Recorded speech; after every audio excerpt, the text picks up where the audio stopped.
Now, Friday, thank goodness, football is back. Tonight, actually, there's games tonight. There's games throughout the weekend. However, I need to talk to you about my day yesterday. And if you're one of those people that tunes into the show and feels the need to put a comment on my video saying, Tom, your introductions are too long, go away, because I'm going to do it anyway. So, day off yesterday. Days off they're not few and far between anymore. I used to work 6 out of 7 days. Now I work 5 out of 7 days, and it's quite nice. However, I spent my day yesterday. Good idea. We'll go take the dog for a walk. Took the dog for a walk. Went to the park. Started walking around. I took a football with me, obviously. And as the dog's running away, I'm running after the dog. I realise about 20, 30 minutes later that my keys have fallen out my pocket and I have absolutely no idea where they are. So I spend literally about 2 hours walking around this field trying to find my keys unsuccessfully. So I give up. I go back to the house where we parked at my soon-to-be in-laws' house and message a person I know that works in locks. That person has a friend who works in car locks. They come to the house, they sort the car out, and it cost me about £180. Now, as I am completing the transaction to pay this £180 recovery of a key or a new key being made for the car, my other half gets a message, someone's found my keys. So lesson of the day is, maybe just hold off before you panic and get something fixed, because you never know, a bit of luck might come your way and your keys may be found. But yeah, I'm £180 out. I'm 2 and a bit hours out of my day off.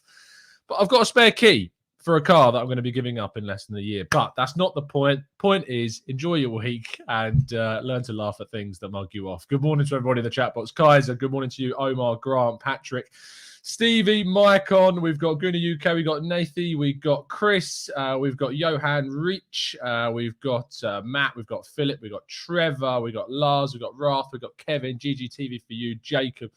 Good morning to everybody. Let's crack on with the news before someone moans at me for carrying on and waffling too long this morning.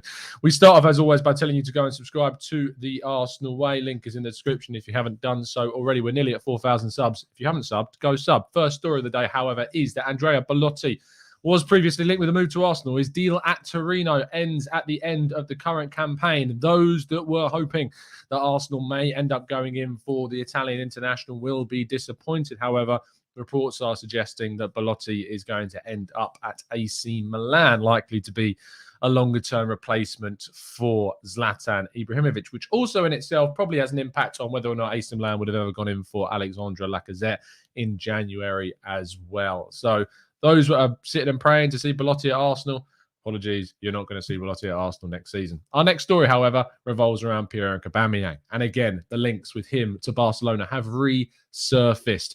A Sergio Aguero situation at Barcelona means that Aubameyang has again resurfaced as a possible emergency target for them. As soon as possibly even January, they could look to move for him. This puts Arsenal in an interesting situation. If Barcelona were to come along and say, here's £30 million for your 32-year-old Aubameyang with a year and a half left on his deal, would you take it? I'll be interested to know what you think, because it's certainly one that I would consider. It's very easy to go, no, we absolutely need Aubameyang. We need his goals. But £30 million for Aubameyang that we could then reinvest maybe in bringing in someone else in January, it's a tricky one.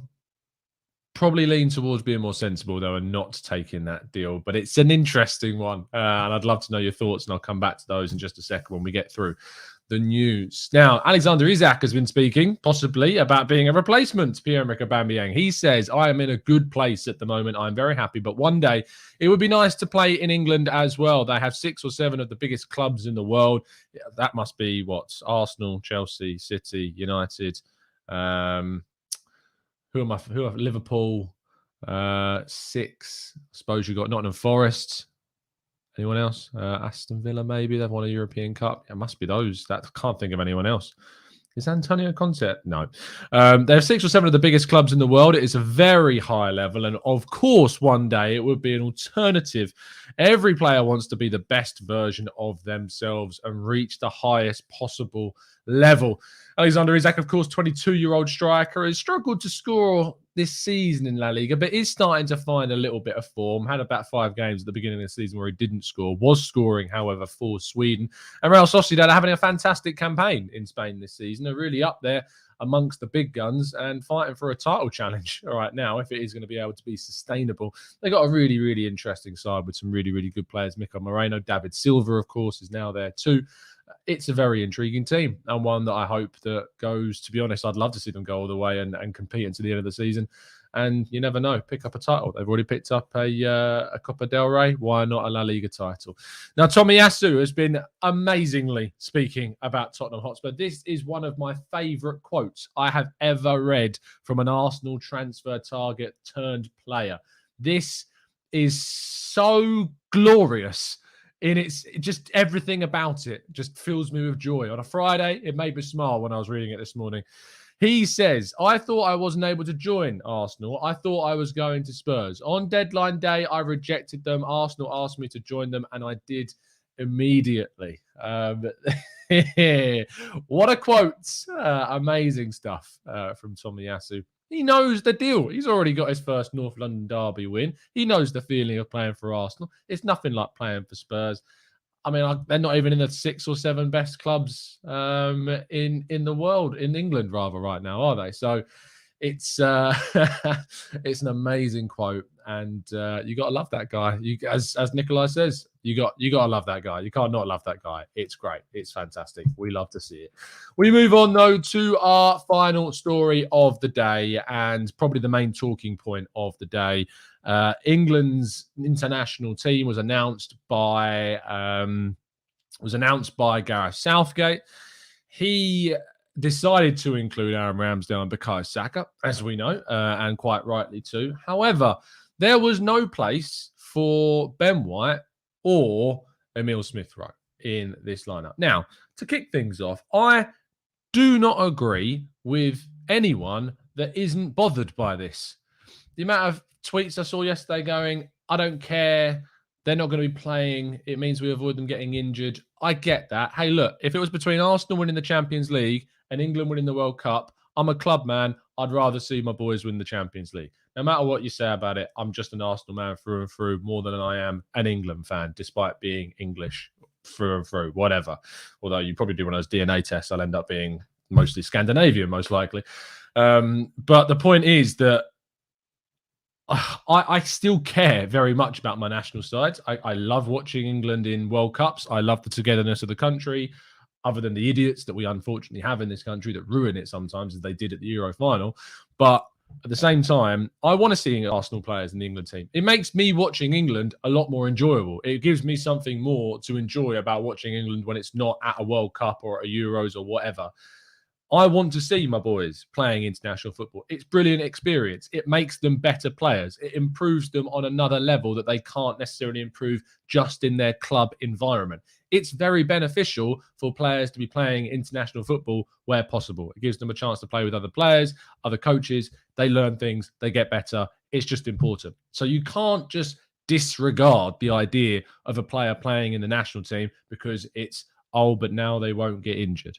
No, I'm sorry. I prefer them to be playing. I want them to be at the top of their game. I want them to be playing. It's as simple as that. And the fact that Gareth Southgate thinks that Tyrone Mings, who's a player that's been dropped by Aston Villa because he can't keep any goals out for them lot, sitting 3 points above the relegation zone, is better than choosing Ben White is ridiculous. It's ridiculous.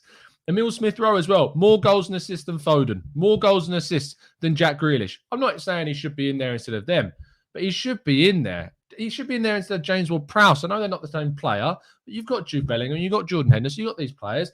Throw Smith-Rowe in. Give him that experience. He has earned the right to play. Southgate started talking about depth in his press conference, talking about how it's great to see him playing with the under-21s. And hey, I've been one of the biggest advocates of saying, give the youth time, give them more opportunities in the youth team before you throw them into the national side. I'm all for that, but Smith-Rowe's 21 now. He's not being fast-tracked. This is the right time to throw him in. And it's annoying because I've defended Gareth Southgate a lot. Those that want Gareth Southgate sacked, I don't necessarily agree with that. He's got England to a semi-final of a World Cup and a final of a European Championship, a final of a major competition for the first time since 1966. To take that for granted, I think, is ridiculous, considering in most people's lifetimes they've not actually seen England in a major final ever. I mean, you'd have to be what?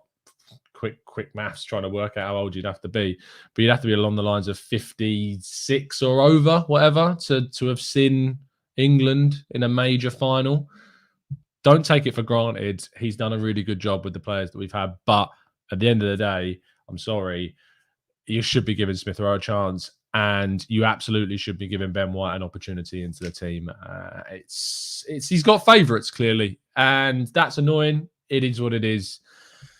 It is what it is.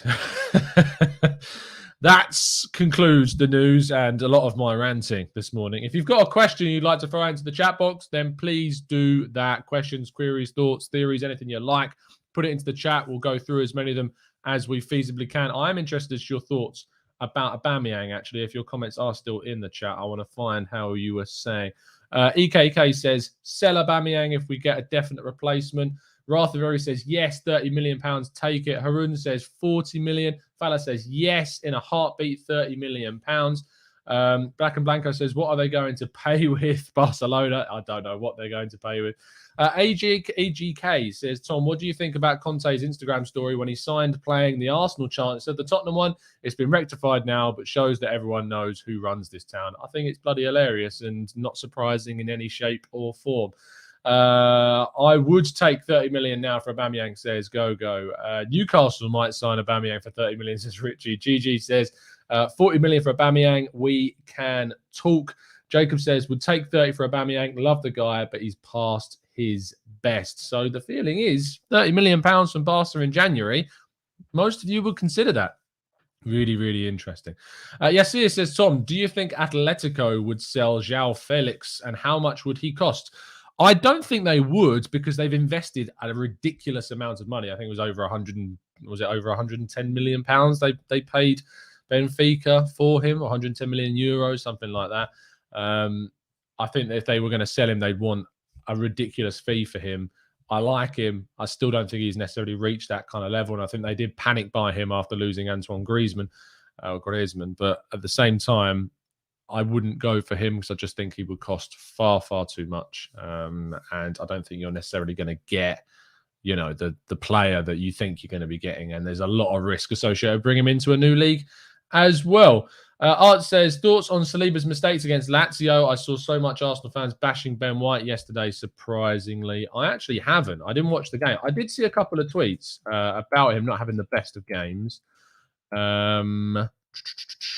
Nope, can't see it. Saliba wasn't actually called up to the French international side. Guendouzi was. There was some rumours that Saliba could get called up because of Rafael Varane not being necessarily fit. But Kurt Zouma, Jules Koundé, Upamecano, Pavard, Hernandez are all in there instead. I think that's a bit harsh. I would say Saliba's been better than Kurt Zouma.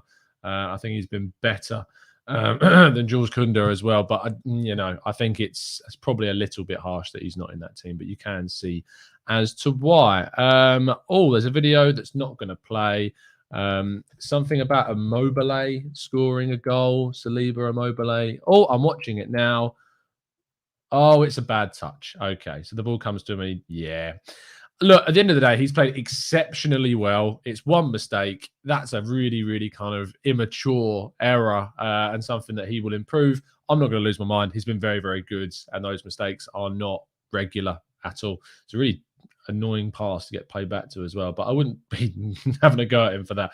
Let's go to Harun, who says, Osimhen was bought for 70 million. Do you think Arsenal would go for him? Again, I think that Napoli would want at least that back, if not more. He's only got better since moving to Naples, so he would arguably want even more money than what they paid for him. Fun Trick says, who do you think we're going to sign in January? Let me think. I think we will get someone in on loan for 6 months. I don't think there will be anything other than that. I think you're more likely going to see the likes of Nketiah sold. I think you're probably going to see Kolasinac go. I think that Balogun hopefully will get a loan. We will keep Lacazette and Aubameyang. You'll probably see Martinelli more used maybe as a bit of a depth striker if both of Nketiah and Balogun aren't here. Who else could go? Maitland-Niles, El Neni, in which case maybe we need to bring in a central midfielder. So there is players that could yet leave, but I only think we're going to bring in someone on loan in January. I'd be very surprised if we sign someone permanently, but we'll wait and see. Jay says, I'm seriously warming to Tammy Abraham right now. Fair play. He's doing a fairly decent job at Roma, and I was never hugely against the idea of Tammy Abraham when we were linked to him at Chelsea. We did an entire show kind of talking about how I don't think people should just rule out a move for Tammy Abraham. He's scored a fair amount of goals in the Premier League, and he's continuing his development now as well. Fala says, Tom, do you think Spurs will finish above the Arsenal? No, I don't think they will. I think this will finally be a season in which Arsenal do get above them for the first time in quite a while. Maicon says, about the Watford game, who would you take from their team into ours and why? Who would I take from Watford?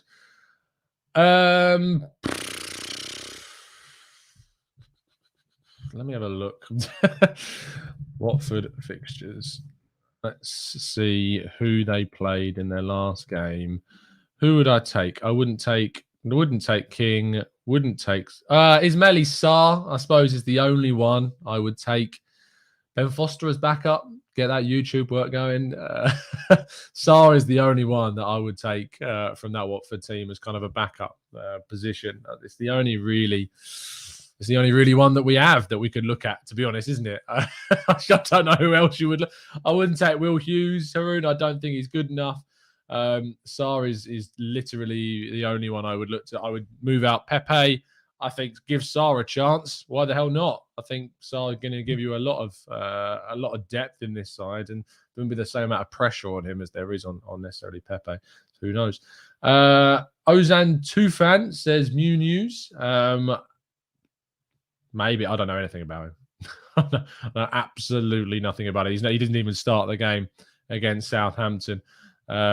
Looking at their bench, is there anyone? No, it is literally just Ismaili Sarr. That's the only one that I would look to take. So there you go. But he says, I prefer to take Foster too. He's homegrown and he's experienced. I mean, experienced to the max. He's nearly 40, is he not? So maybe backup keeper. Get the cycling GK around Arsenal. That'd be quite cool. Venkatesh says, which world-class striker we could afford to get Aubameyang's replacement without Champions League games?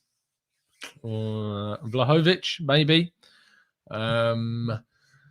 World-class striker. There's not many world-class strikers out there, is there? I mean, if we're being absolutely honest, Aubameyang's kind of fallen out of that tier of world-class. He was world-class. I think he's probably fallen out of that tier of world-class strikers now. You're now looking at players who've got the potential of being world-class in a couple of years. And Nesri, I genuinely have a lot of faith in him absolutely exploding. Calvert-Lewin, again, is someone else I look at has got the potential to be a real top-class Premier League player. Vlahovic seems to be one of those that does as well. It's tricky to find a world-class striker because there aren't that many of them. Lukaku, Ronaldo, Lewandowski, Benzema. It's tricky, isn't it, to look around and find a world-class striker these days in this market. There really are few and far between, that is for sure. Isak, I'm just not sure. I don't think Isak is the one for us. I really do have kind of reservations about him. Vidi says, do you not think losing Aubameyang in January, even if it's 30 million, would upset the team on its way to achieving Europe? Possibly so. It would be a big, big risk. I don't discount that at all. Ife says, Tom, any possibility that Arsenal will sell Pepe? If yes, who is your ideal replacement? I think that if they got an offer that they thought was acceptable, they would have absolutely no problems entertaining it because he doesn't start for Arsenal at the moment. And because he doesn't start, why there's no point in keeping someone who doesn't start if you're getting a good offer for him. So I think that, yeah, absolutely, they would. Who would I get as a replacement for Pepe? Look, it's difficult because Saka's playing on the right-hand side. Should you always look to upgrade? Yes. But it's really difficult to pick someone. I feel like I'd pick someone quite versatile that could play in multiple positions to provide some depth, that would really not see the such a specialized player in that view, like an inverted winger. I'm not sure I would pick someone like that. I look at Asensio and I say he's a project, but he could be quite good for depth. And the only way I'm kind of like justifying that move is because if you sell Pepe, you're not really bringing in a starter. You're bringing in someone that's going to support. You're going to bring in someone that's going to support Saka and that can play in multiple positions, can play with Saka if you need to. which is difficult for Pepe because Pepe has to play on the right. I know a lot of people like to say play him on the left. He did quite well there, but you can't move Emile Smith-Rowe out of the left-hand side position. That's the difficulty. Would I take Jonathan David? I'll tell you what, I'm more interested about him than I am Isak. David intrigues me more than Isak. I don't know. I can't even put my finger on the reason as to why. There's just something about Jonathan David that intrigues me more than Alexander Isak does. But I would take Vlahovic of the three of them without a shadow of a doubt. Billy says, in the summer, we should go for Vlahovic, Zakaria, and maybe a winger like Noah Lang. So there you go. Jacob, how much would I accept/expect for Pepe? I'd accept £25 million. I'd expect no bids is my honest assessment. I wouldn't expect us to get a bid for him that they would accept anyway. They might get some loan offers, but I don't think they would get any offers for him, to be honest, this summer. Muse says, Tom, do you think Pepe is not a PI type of player? What do you mean by PI? You have to. I'm probably being a right numpty and not realizing what you mean. But it's the thing about Pepe for me, and people believe me to be a driven agenda against him. It's not that. I'm just objective. And I just think that he's not going to be starting for us week in, week out. If we can get some money in for him, bring in someone that can add something more to the team, take it. Premier League clubs, I'm not sure. Maybe Newcastle. That's the only really one you can look at. So, sorry, Premier League. You meant, do you think he's not a Premier League type? I don't think it's necessarily that. Like, you look at inverted wingers, there's plenty of them. Saka is a left-footed, right-sided player, but he's someone he can use his right foot. I think he can work in the Premier League. I'm not sure it's just going to be a possession-based side like Arsenal. I think it was such a different style team he was playing at with Lille. It's just not worked. I don't think it's to do with the league. I just think it's to do with the team. I think it's more to do with it being Arsenal than it is it to be doing with the Premier League, to be honest. Answer says, Tom, you had a problem with Tammy too, said he didn't move enough. I mean, I was very more open to the idea, Answer. If you go back and watch the tactical breakdown we did, you go back and watch the shows that we did, it'll be intriguing to see how Tammy improves. But I think there as anyone would have, they'd have doubts. But I was much more open to it than I know a lot of people were, that's for sure. Jay says Pepe needs to watch videos of Mahrez. I mean, there you go. That's an inverted, very left-footed winger that's playing in the Premier League very successfully. So, you know, it is what it is. Arteta's press conference has started. Well, you'll be able to watch that over on the Arsenal Way once it's finished. So if you want to watch Arteta's press conference, subscribe to the Arsenal Way. Link is in the description. If you haven't subscribed already, we're nearly at 4,000 subscribers. I know some of you are watching this and you're not subscribed. Go subscribe. Like that's all you need to do. You click the link in the description and you click the subscription button. That's all you need to do. And you'll take yourself to the Arsenal Way and you'll be able to watch. You can also watch Gareth Southgate's press conference and what he said about Emile Smith-Rowe and Ben White if you'd like to as well. Anyway, we are going to wrap things up there. I'll be back at 5 o'clock. Not here. I will be live on Harry Symeou's channel. Apologies that we didn't do it yesterday. Harry missed his train, so he wasn't available yesterday. But we are doing it at 5 p.m. is the plan today on the Chronicles of a Gooner. Canton and Symeou show back again, second episode over on the Chronicles. Next week it'll be back on here, so make sure that you tune in then. Turn those notifications on Harry's channel and you'll be able to watch it. So yeah, also Next Generation Arsenal's in the chat box. Go watch mine and Kev's chat about the Arsenal youth team. We put that up on the channel yesterday. We went into all of the month, which has now seen Arsenal's under-23s hit the top of the PL2 table. We talked about Salah's breakout month. We talked about how Kido Taylor-Hart can get back into the team. We talked a lot about kind of the Kevin Betsy's system, the 3-5-2, and why maybe it's not working in line with Arteta's system and why that not necessarily being the worst thing in the world. There's some really good stuff on the show. The first 2 minutes or minute is cut off because StreamYard's an idiot. StreamYard messed us about. If you want to listen to the whole thing without having to actually see our ugly faces, love you really, Kev, you can do it on SoundCloud and you can do it on Spotify and iTunes as well. And you can listen to the whole thing over there. Links to those is in the description as well. Love you too, Kev. We will see you tomorrow morning, but you can find me on the Arsenal Way, of course, as always, and you can find me at 5 p.m. on the Chronicles of a Gooner with Harry for the Canton and Symeou show. See you very, very soon, and as always, up the Arsenal.